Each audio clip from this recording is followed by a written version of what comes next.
자, 오늘 말씀의 제목은 무리를 도우시는 방법. 다 같이 시작. 하나님께서 우리를 도울 때 어떻게 도우시는가라는 말씀 보겠습니다. 오늘은 사도행전 18장 9절에서 17절까지입니다. 기도하겠습니다. 밤에 주께서 환상 가운데 바울에게 말씀하시되 두려워하지 말며 침묵하지 말고 말하라.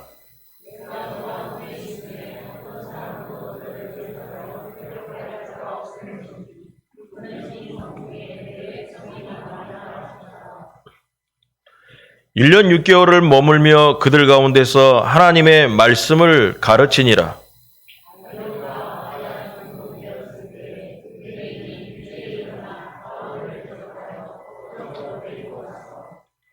말하되 이 사람이 율법을 어기면서 하나님을 경외하라고 사람들을 권한다 하거늘.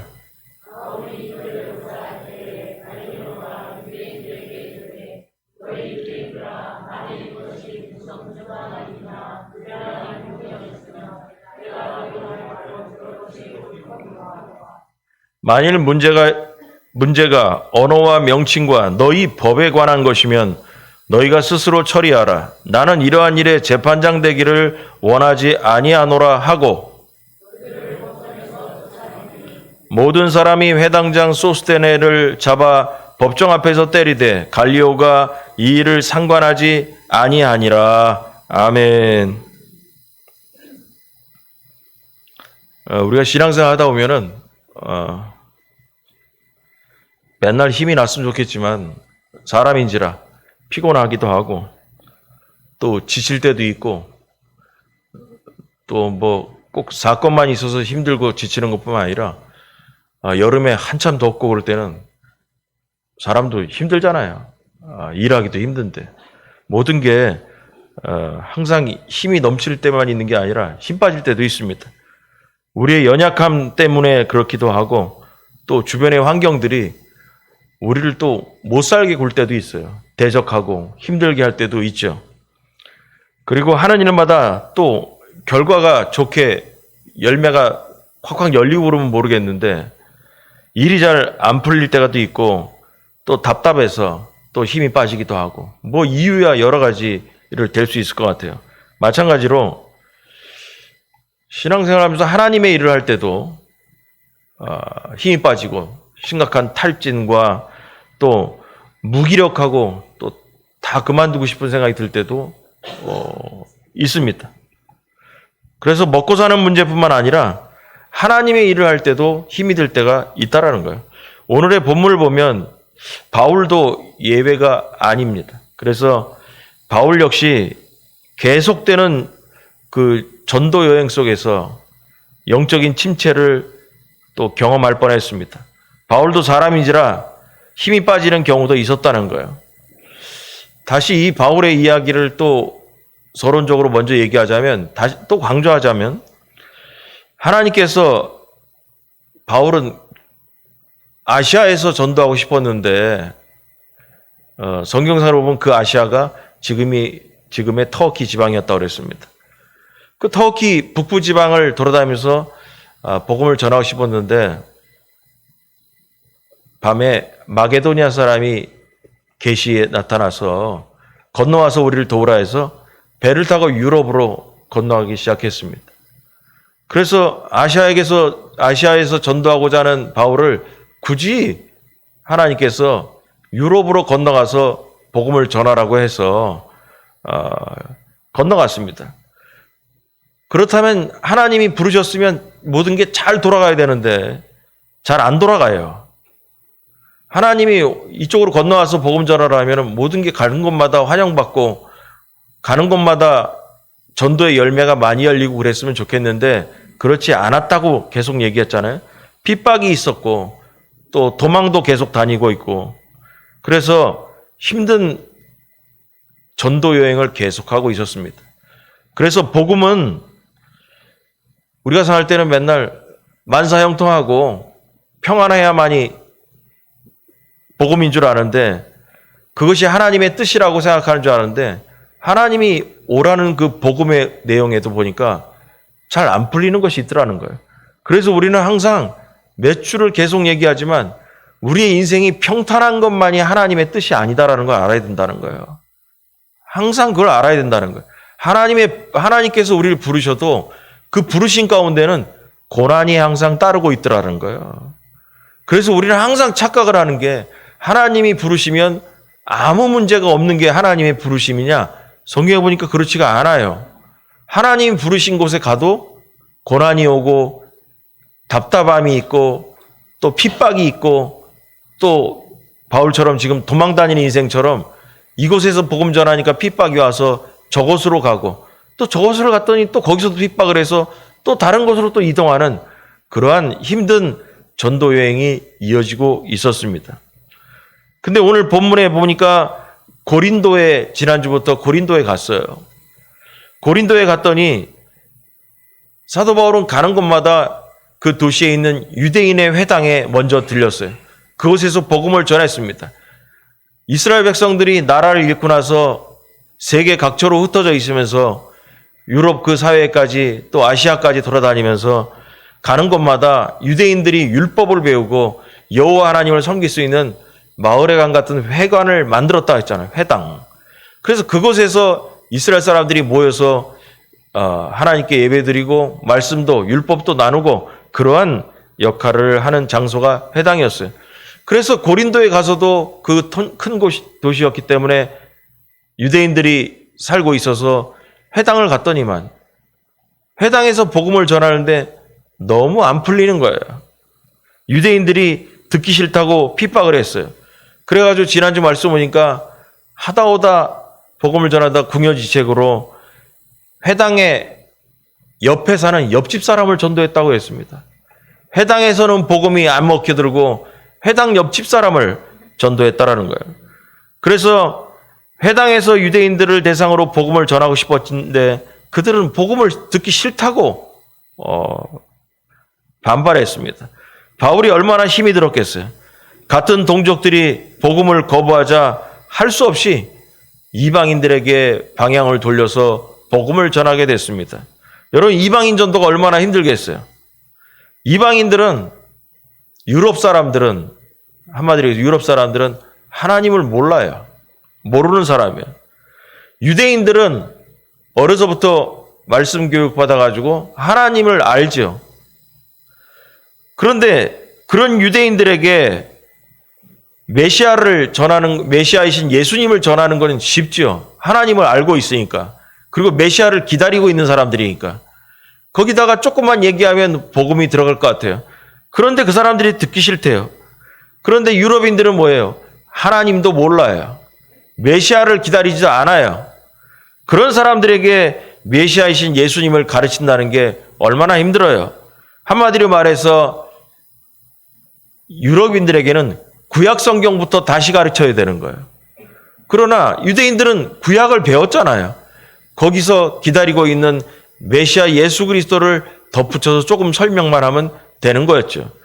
그러니까 이방인들에게 전도하기가 시간도 더 걸리고 얼마나 힘들었겠냐는 거예요. 이렇게 바울이 힘들게 복음을 전파하고 있었습니다. 이렇게 바울처럼 힘들게 사역을 하고 있는 것처럼 우리도 신앙에 힘들 때 하나님은 우리를 향해서 무엇을 하고 계시는가? 그에 대한 얘기입니다. 자, 어떻게 하고 계실까? 바울이 힘들 때 다가오신 하나님. 그러면 내가 힘들 때는 하나님은 어떻게 다가오시는가? 1번, 말씀을 통해 도우시는 예수님. 다 같이 시작. 다시 한번 시작. 예. 바울이 고린도에 도착했을 때 바울은 심신이 피곤한 상태였습니다. 계속되는 선교의 일정과 핍박들, 그리고 바로 직전 사역지였던 아테네라고 그랬죠, 지금의 그리스 아테네. 거기서 많은 열매를 맺지 못한 것 등이 바울을 피곤하게 만드는 복합적인 이유가 됐죠. 여러분, 일을 해도 열매가 많이 열리고 그러면 힘이 나잖아요. 근데 바울도 열심히 사역을 했는데 열매가 별로 없어요. 그러니까 여러분 입장을 바꿔놔봐요. 얼마나 힘들겠어요.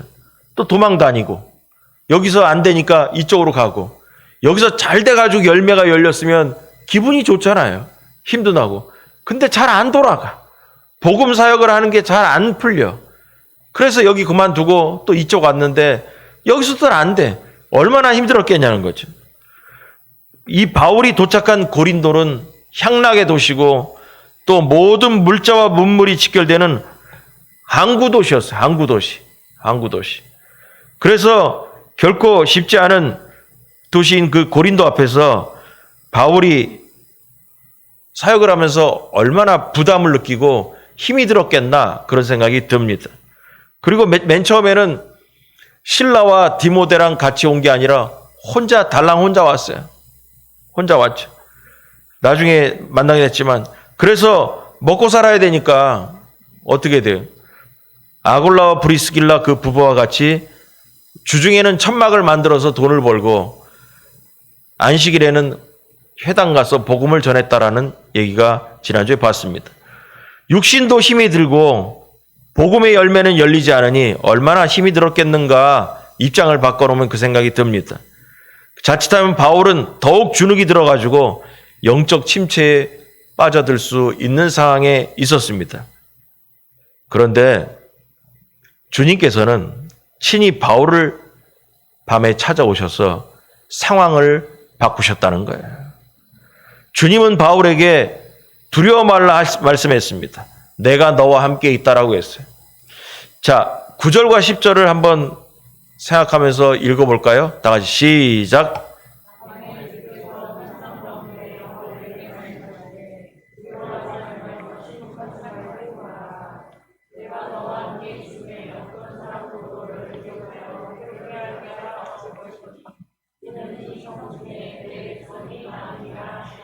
아멘. 여러분 자세한 성경의 내용은 안 나오지만 밤의 환상 가운데 주께서 나타나서 말씀하셨다고 그랬어요. 두려워하지 말고 침묵하지 말고 말하라. 두려워하지 말고 복음을 전하라 그 말이죠. 내가 너와 함께 있다. 이 얘기를 한 얘기는 뭐겠어요? 이 고린도에서 복음 사역이 힘들었다는 얘기죠. 그래서 주님이 밤에 나타나셔가지고 힘내라고 말씀하신 것입니다.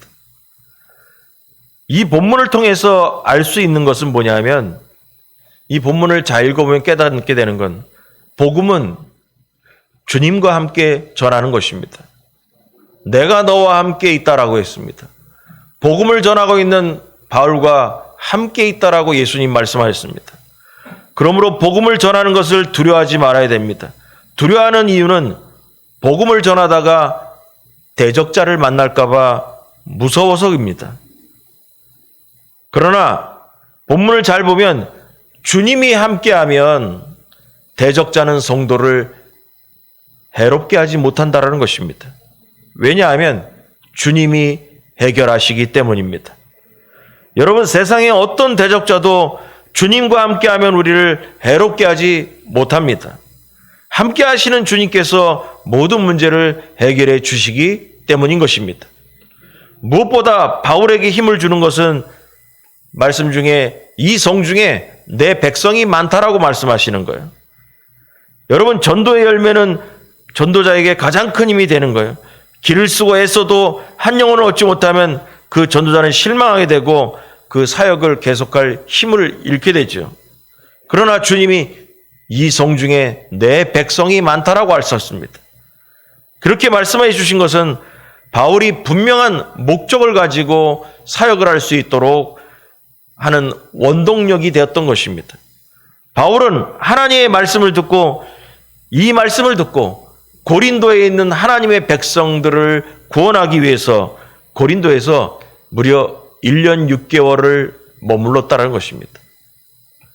처음에 성과도 없고 대적자들이 많았던 그 고린도에서 1년 반을 머무르면서 복음을 전했습니다. 그 이유는 이 성에 주님의 백성이 많다라는 주님의 말씀을 듣고 매달렸다는 것입니다. 여러분 모든 곳에 주님의 백성이 많았던 것은 아닙니다. 핍박이 심해서 도망을 나온 도시들도 있었어요. 여태까지 계속 핍박당하면서 조금 전하다 이사 가고 조금 전 하다가 이동을 하고 계속했죠. 근데 이 고린도에서는 핍박이 있었지만 예수님께서 나타나셔서 이 성에는 내 백성이 많다 말씀하셨습니다.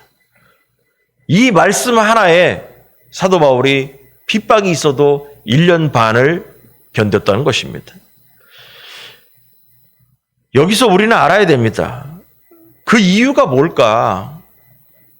바울이 복음의 열정만 있었다면 핍박이 와도 어떤 도시에나 참고 견뎌했을 것이에요.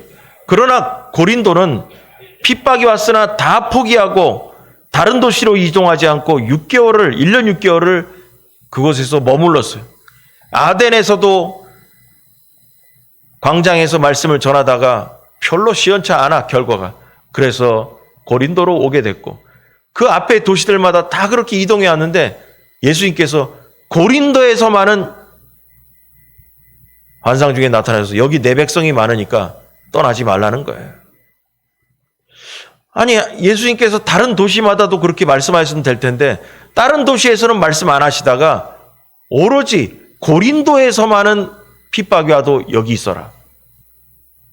여러분, 이상하잖아요? 그리고 여기에서 뭐냐면 사도 바울이 힘을 얻고 머무르게 되었다는 거예요. 여러분, 다시 이 부분을 통해서 우리에게 주시는 말씀 뭐냐면 예수님께서는 바울에게 힘을 주시는 방법이 뭐냐? 말씀을 통해서 힘을 주셨던 것입니다. 밤에 환상 가운데 찾아오신 예수님께서 말씀하셨습니다. 그 말씀을 듣고 바울은 힘을 얻어서 핍박을 이기는 사람이 된 것이에요. 다른 도시처럼 핍박이 있었으면 또 이사 갔을 수 있어요. 그러나 바울을 잡을 수 있었던 이유는 뭐냐? 말씀하셨어요. 바울에게. 그 말씀을 통해서 바울은 힘을 얻게 되었다는 것입니다. 우리에게 적용합니다. 우리가 힘이 들 때 우리도 말씀으로 힘을 얻어야 합니다. 이게 원리입니다. 하나님은 우리를 말씀으로 인도하시고 말씀으로 힘을 얻게 하십니다. 나의 모든 일이 생기는 그 사건의 현장과 그 시기에 하나님은 말씀으로 기가 막히게 역사하십니다. 바울에게는 예수님이 나타나셔서 말씀하셨지만 지금 우리는 하나님의 말씀으로 예수님을 만나야만 합니다. 이제 말씀으로 힘을 얻고 여러분 인도받아야 된다는 것을 깨닫기 바랍니다. 여러분, 오늘 이 시간에 말씀으로 힘을 얻기 바랍니다. 말씀으로 응답받기를 바랍니다. 설교를 통해서 또 찬송을 통해서 또 누군가의 말을 통해서 갑자기 어떤 성경 말씀을 깨달음으로 인도받고 힘을 얻기 바랍니다. 예수님은 갑자기 우리에게 말씀으로 인도하십니다. 갑자기. 갑자기라는 말을 잘 기억하시기 바랍니다. 여러분, 우리가 말씀을 깨닫는 것이 말씀으로 하나님의 말씀을 통해서 하나님의 음성을 듣는 것이 매일 24시간 반복되지는 않아요. 하나님께서 우리에게 말씀으로 인도하실 때 갑자기 그래서 온다는 거예요. 갑자기 생각지도 않은 순간에 어떤 일을 하다가 갑자기 생각지도 않은 장소와 시간에 하나님께서 말씀을 깨닫게 하심으로 인도하십니다. 이때를 놓치지 말아야 됩니다. 하나님의 음성이 24시간 들리는 게 아니에요. 사도 바울에게 하나님께서 24시간 말씀하시는 게 아니에요. 갑자기 밤에 주님이 찾아오셔서 말씀했습니다. 마찬가지로 나의 인생에도 우리를 도우러 오실 때 갑자기 주님의 말씀이 들릴 때가 있을 것입니다. 여러분, 그때를 놓치면 안 됩니다. 바울은 밤의 환상 가운데 주님을 만났습니다. 여러분, 우리도 말씀하시는 주님을 만날 수 있다는 것을 믿으시기 바랍니다. 2000년 전에 바울에게 나타나서 구체적으로 말씀하시고 그 힘 빠져가는 바울에게 말씀으로 힘을 주시고 격려하시는 예수님께서 오늘날 나에게도 오셔서 말씀으로 인도하신다는 것을 믿으시기 바랍니다.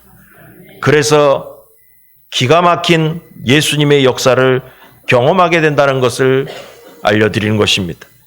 예수님은 부활하셔서 힘들게 전도하는 바울과 함께 하셨습니다. 지금도 부활하신 예수님은 나와 함께 하시는 줄 믿으시기 바랍니다. 믿으시기 바랍니다. 마태복음 28장 20절. 다 같이 시작.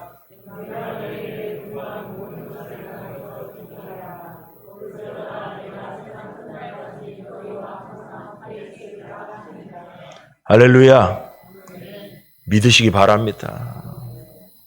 정말 믿어야 됩니다. 항상 얘기합니다.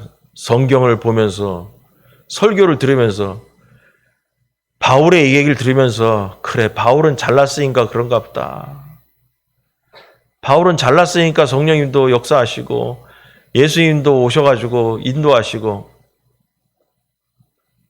여러분, 바울에게만 그러한 역사가 있다면 우리가 뭐하러 예수 믿겠습니까? 바울에게 역사하시는 하나님과 예수님께서 나에게도 역사하는 줄 믿으시기 바랍니다. 그거를 몇 번을 얘기해도 안 믿기죠? 믿으란 말이에요. 믿으란 말이에요. 다윗에게 함께 하신 하나님, 아브라함에게 함께 하신 하나님, 사도 바울과 함께 하신 하나님, 오늘날 나와도 함께 하신다니까요. 믿으시기 바랍니다. 이게 먼 나라 얘기처럼 들리면은 여러분 우리가 신앙생활 못하는 거예요. 그때는 하나님이 역사했는데 왜 오늘날은 하나님께서 쉬고 있겠습니까? 그때도 동일하게 역사하신 하나님께서 오늘날 나에게도 함께 하시고 역사한다는 거예요. 그러므로 내가 힘들고 내가 주저앉고 싶을 때 주님이 사도 바울을 찾아가서 두려워하지 말아라. 내가 너와 함께 하니까 대적자들이 너를 해코지할 수가 없다라고 말씀하셨어요. 우리도 함께 하시는 예수 그리스도를 절대적으로 믿으시기 바랍니다. 세상 끝날까지 너희와 항상 함께 있으리라고 했어요. 세상 끝날까지 너희와 함께 있다는 게 아니라 항상 너희와 함께 있다라는 거예요. 항상. 할렐루야. 자, 그래서 하나님께서는 하나님의 백성들이 힘이 들 때 1번 말씀으로 도우러 오신다라는 거예요. 여러분 생각에 말씀이 무슨 힘이 되겠냐? 아니에요. 힘이 됩니다. 이 말씀은 보통의 말씀이 아니라 세상에서 어떤 사람이 나에게 말로 해주는 힘이 아니라 하나님이 나에게 주시는 말씀은 힘이 있다니까요. 사람들이 말하는 그냥 그 말이 아니라 하나님이 말씀하시는 그 말에는 능력이 있다니까요. 하나님의 말씀에는 사람을 움직이는 힘이 있다니까요. 그래서 세상의 말과 다른 거예요. 그래서 말씀을 통해서 먼저 우리가 도움을 받게 되는 역사가 있다라는 거예요. 두 번째로 사람을 통해 도우시는 예수님. 다 같이 시작. 다시 한번 시작. 고린도에서 복음을 전하게 되니까 유대인들이 공격을 하게 됩니다. 그래서 유대인들이 사도 바울을 재판정에 데리고 왔습니다. 그래서 고린도에 있는 유대인들이, 그 꼴보기 싫은 그 유대인들이, 다윗을 그렇게 미워하는 그 유대인들이 일제히 일어나서 바울을 고소했다고 했습니다. 지방정부. 당시에 그 고린도의 총독이었던, 아가야 지방의 총독이었던 갈리오라는 사람에게 데리고 갔습니다. 여러분 옛날이나 지금이나 고소했다는 거 쉽게 얘기해서 재판받는 게 그 쉽습니까? 피곤하죠. 스트레스 받고 또 힘 빠지는 일이죠. 거기에 유대인들이 사도 바울을 데리고 고소하러 갔습니다. 게다가 바울은 심신이 많이 지친 가운데 사역을 하고 있지 않습니까? 그런데 문제는 법정에 도착하자마자 예기치 않은 일이, 신기한 일이 생겼습니다. 바울을 고소하려고 유대인들이 그렇게 떠들어댔습니다. 떠들어댔는데 그때 사도 바울이 자기 입장에서 변론을 하려고 하니까 그때 놀랍게도 바울에게 너 얘기하지 마라 하면서 총독이 나서서 뭐냐면 유대인들도 조용히 하라, 그리고 사도 바울도 조용히 하라, 그러면서 종교 문제에 내가 여기 간섭하지 않겠다, 고발한 거를 취하시켜 버렸습니다. 종교 문제를 갖고 여기 와가지고 나한테 와서 이 사도 바울이라는 사람을 고소하니 종교 문제는 니들끼리 해결하지 여기까지 뭐하러 데리고 와? 그 재판을 기각시켜 버렸습니다. 그래서 그 총독 갈리오가 바울을 고발한 그 모든 재판을 없던 걸 해버렸습니다. 안 들어보겠다는 거예요. 바울이 말도 못했습니다. 유대인들의 그 고발은 없던 걸로 돼버렸습니다. 바울은 자기 변론도 하지 않았어요. 총독이 듣고 싶지 않다, 다 듣고 싶지 않다, 다 가라 그랬습니다. 여러분, 유대인들은 법적으로 고발하려고 했습니다. 유대인들은 사도 바울을 감옥에 넣으려고 했습니다. 그러나 총독은 뭐냐? 듣기 싫다는 거예요. 니들끼리 민족의 종교적인 문제, 내가 거기까지 왜 신경 쓰냐? 사도 바울이 법적으로 나라의 법을 어기거나 죄를 지었을 때는 내가 들을 수 있지만 종교적인 문제까지 나한테 와서 가지고 왜 떠드냐? 듣기 싫다, 가라 해가지고 내보내버렸다는 거예요. 물론 갈리오 총독에게 선한 의도가 있었던 건 아닐 것입니다. 바울에게 부정한 일이나 불량한 행동이 없고 단지 성경에 보니까 유대인들의 언어와 명칭과 법과 같은 일이라면 유대인 스스로들 해결하면 되지, 그런 거를 나한테까지 갖고 와, 안 듣겠다라는 거예요. 다시 말해서 종교적인 문제는 참견하고 싶지 않다라는 것이죠. 유대인들의 종교 문제는 너희들이 알아서 하고 총독인 나는 참견하고 싶지 않다라는 거예요. 그런 거 갖고 여기 와가지고 고발을 해, 듣고 싶지 않아, 보내버렸습니다. 그래서 갈리오의 판단으로 인해 가지고 바울은 그 고발에 대응하지 않아도 되었고 피곤한 몸과 마음을 쉴 기회를 얻었습니다. 여러분, 얼마나 기가 막힌 예수님의 도우심입니까? 누가 로마의 총독이 도와줄 것이라고 생각이나 했겠습니까? 재판을 유대인들이 걸었지만 총독이 그 재판을 받지 않겠다는 것입니다. 그러니 유대인들은 얼마나 당황했겠어요. 고발해가지고 재판소에서 총독이 징계라도 때려서 사도 바울을 감옥에라도 넣고 매라도 때리고 싶었지만 총독이 관심 없다라는 거예요. 혈기왕성하게 바울을 고발했지만 재판장과 같은 로마 총독이 종교 재판은 안 하겠다, 들어주지 않겠다라는 거예요. 여러분, 그래서 오랫동안 사도 바울이 합법적으로 복음을 전하는데 문제가 없었던 것입니다. 그래서 여기서 1년 반 동안 묵으면서 누구도 사도 바울을 징계할 수가 없는 거예요. 총독이 안 하겠다는데 어떻게 하겠습니까?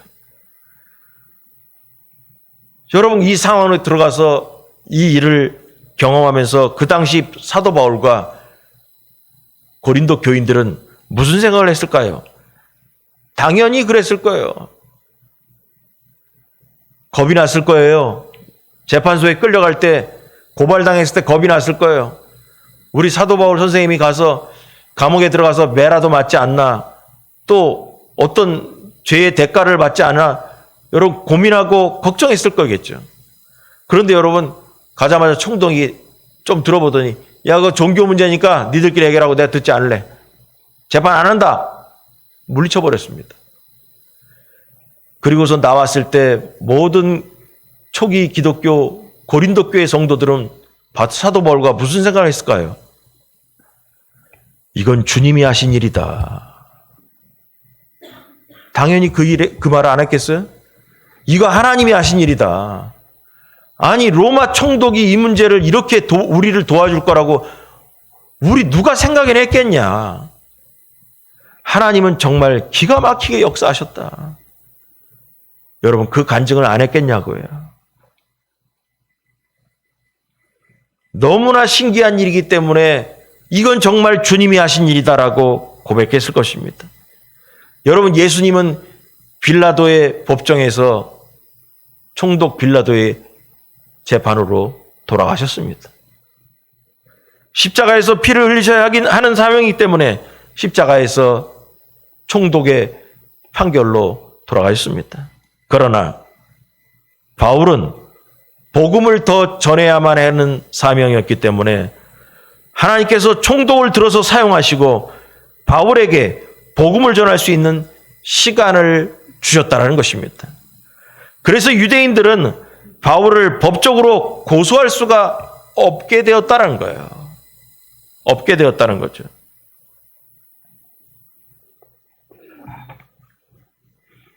우리에게 적용합니다.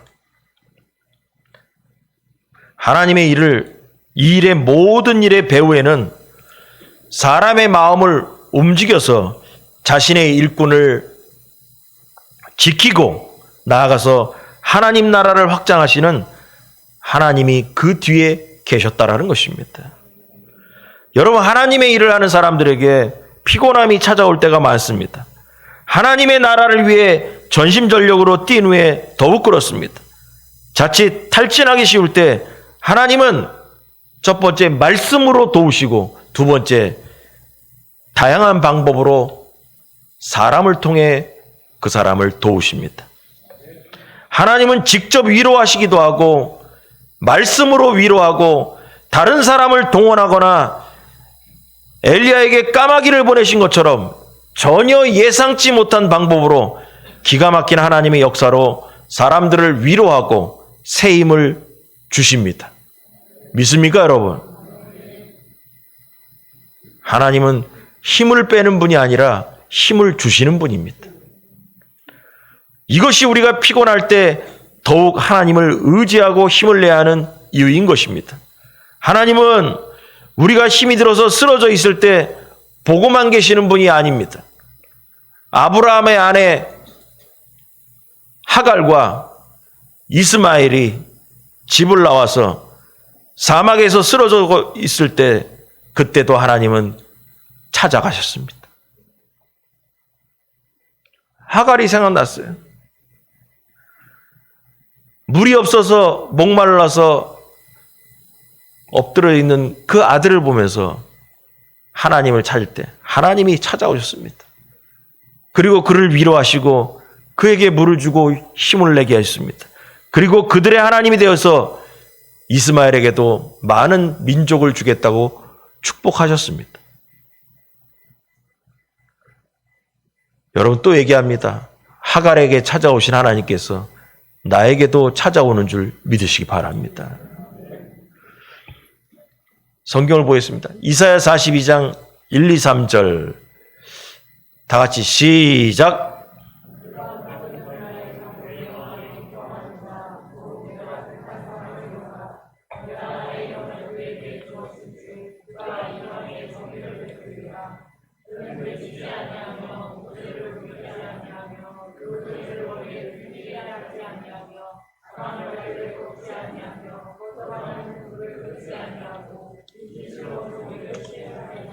아멘. 이사야서에 나와 있는 예수님에 대한 얘기입니다. 1절에 보니까 내가 붙드는 나의 종 내 마음에 기뻐하는 자 곧 내가 택한 사람을 보라. 내가 나의 영을 그에게 주었은즉 그가 이방에 정의를 베풀리라. 그 예수님이에요. 그 예수님께서는 외치지 아니하며 목소리를 높이지도 아니하고 그 소리를 거리에 들리게 하지 아니하며 우리가 많이 들었던 상한 갈대를 꺾지 아니하며 꺼져가는 등불도 끄지 않는 사람이라는 거예요.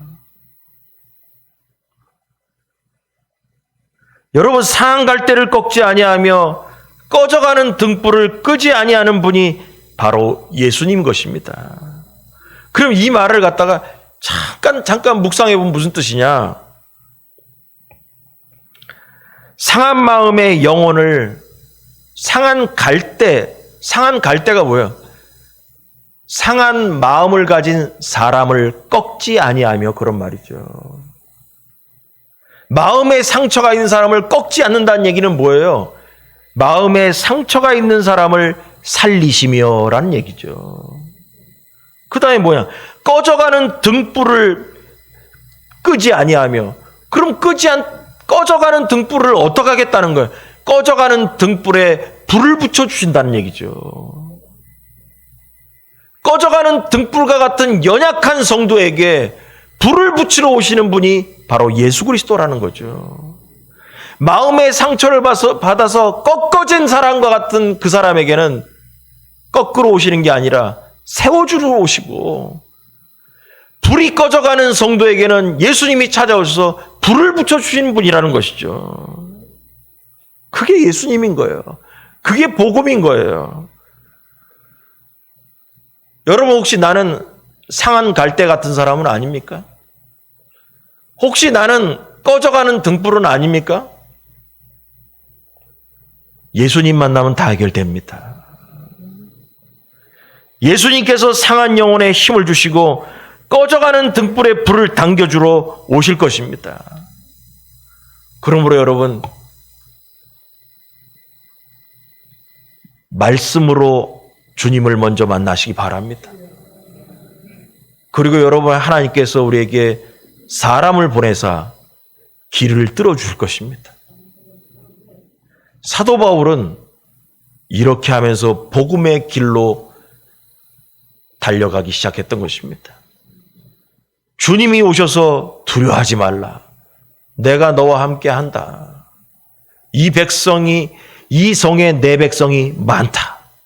그 말을 듣고 힘을 얻습니다. 재판을 걸어서 재판장에 갔습니다. 그러나 생각지도 않았던 이방인 로마 총독을 통해 가지고 도움을 받게 됐습니다. 나 그 재판 안 한다. 종교 문제는 니들끼리 해결하라. 재판 안 할 거다.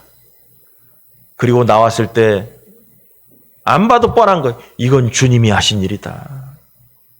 주님이 하시라고 하셔서, 그래서 1년 반을 이곳에 머무르면서 복음을 전했다라는 것입니다. 그러면 여러분, 우린 영적인 안테나가 이 얘기를 들으면서 바짝 서야 돼요. 지난주에 사람을 붙여주신다 얘기했잖아요. 여러분, 오늘 말씀을 통해서 뭐냐 하면, 힘 빠진 바울에게 찾아오신 예수님, 힘 빠진 나에게 찾아오신 예수님은 첫 번째로 말씀으로 다가오십니다. 두 번째로 사람을 통해서 도우러 오십니다. 영적인 안테나가 잘 서 있기 바랍니다. 기도하겠습니다.